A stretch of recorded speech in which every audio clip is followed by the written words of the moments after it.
Horwich Showcase is an annual event dedicated to supporting Fortalice, a domestic abuse charity. As well as raising vital funds, it brings together local businesses and the community to showcase everything Horwich has to offer. Donna, the organiser, shares how the Horwich Showcase began. When I retired, I started to work part-time at Fortalice.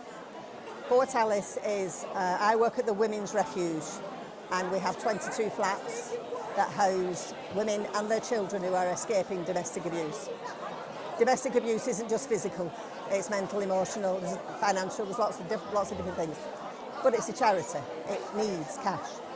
So I started, 5 years ago, I started to do a raffle asking all the businesses in Horwich to give me a prize, and I ran that from my front bedroom, from my living room. Then, the second year, I raised a bit more money, and everybody at that time, because there were 17 people in a tiny, tiny room, and we were like this. Somebody said, why don't you use a room in a pub?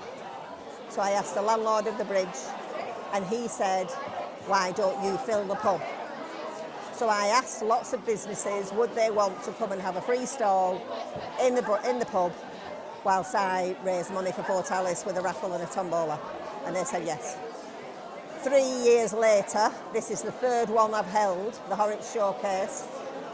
It's amazing. People talk about it. I love it.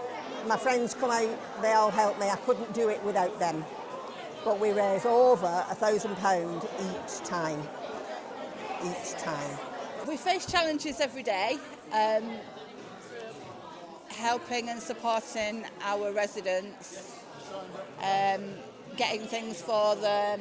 So it's just a case of doing everything that we can to make sure that they are happy and they leave us going on to a better life.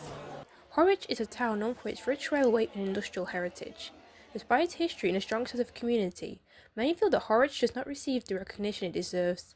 The Horwich Showcase is working to change that, celebrating the town, its people, its businesses, and its heritage. The loco works is now almost covered in housing. So it is important that we preserve. The memory will be gone. Apart from the names of the streets, all the streets at the bottom of Horwich are all named after famous railway engineers. And that will be, the reasons for that will be lost if we're not careful, because it will be gone. And all our history of coal mining and making clay bricks and all that, all the heavy industry that this town had that started this town from a tiny little village to what you see today is from the railways, the coal mines, all that industry. And if we don't, it will be gone and nobody will remember why. The showcase creates more opportunities for charities and small businesses to reach a wider audience, while giving the community the chance to discover something new. It's about celebrating Horwich while supporting the local charities and businesses that make the town thrive. I run Echo and Wave, which is a company that supports women that have lost children. So if they've lost a baby during pregnancy or a stillbirth, we do peer-to-peer support groups to provide them with a sense of community so that they're not alone when they've gone through this loss. We also do workplace training as well, so we can teach managers how to support a woman that's coming back to work after she's lost a baby so that she feels more welcome and safe going back to that workplace environment.